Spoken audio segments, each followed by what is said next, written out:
Mr. Speaker, the Caldor fire raged in the Sierra Nevada of California for 68 days last summer, consuming more than 221,000 acres of forest land, making it the 15th largest and the 16th most destructive fire in the history of California. It literally wiped out the Gold Rush-era town of Grizzly Flats and for days threatened the city of Lake Tahoe.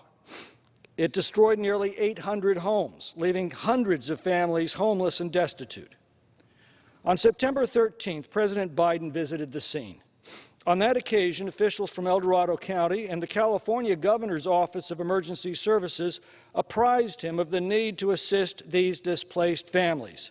He said, quote, "We're going to take care of them. There's a lot we can do, and it starts off being a federal responsibility in my view." The President was absolutely correct in that assessment. The fire exploded in the El Dorado National Forest that was catastrophically overgrown due to federal environmental laws that have made removal of excess timber all but impossible. According to local officials I've spoken with, the excessive use of backfires by the Forest Service also appears to have needlessly exacerbated the fire. This fire is indeed a federal responsibility, and the federal government owes to every one of the fire's victims the full resources available to get them back on their feet. And yet, despite multiple appeals, the Federal Emergency Management Agency has refused to approve individual assistance for the victims of the Caldor fire. The FEMA denial is a stunning double standard when compared with assistance granted in other fires that did far less damage. For example, the California Office of Emergency Services identified 9 other individual assistance grants that FEMA approved in 2021 for fires that cumulatively destroyed fewer homes than those destroyed by the Caldor fire alone. Survivors hoping to rebuild their homes face an insurance deficit of $200,000 or more. Many survivors are uninsured, and nearly all of them are underinsured due to the severity of recent wildfire seasons. Some survivors who were able to remain on their properties still lack access to potable water. Moreover, residents of Grizzly Flats, the town completely wiped out by the fire, are disproportionately low-income, elderly, and socioeconomically vulnerable.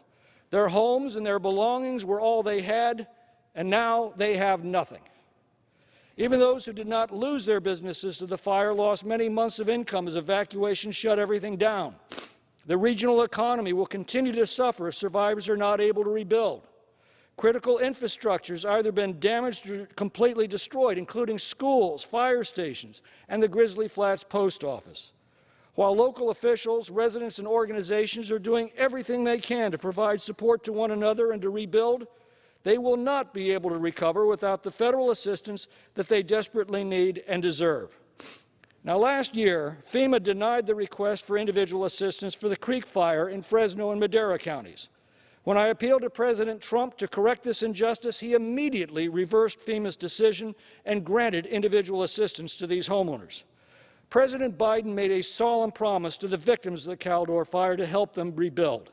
He personally saw the damage and heartbreak caused by the fire.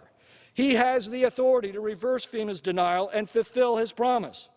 I've now written 3 letters to him, drawing this to his attention and making this request.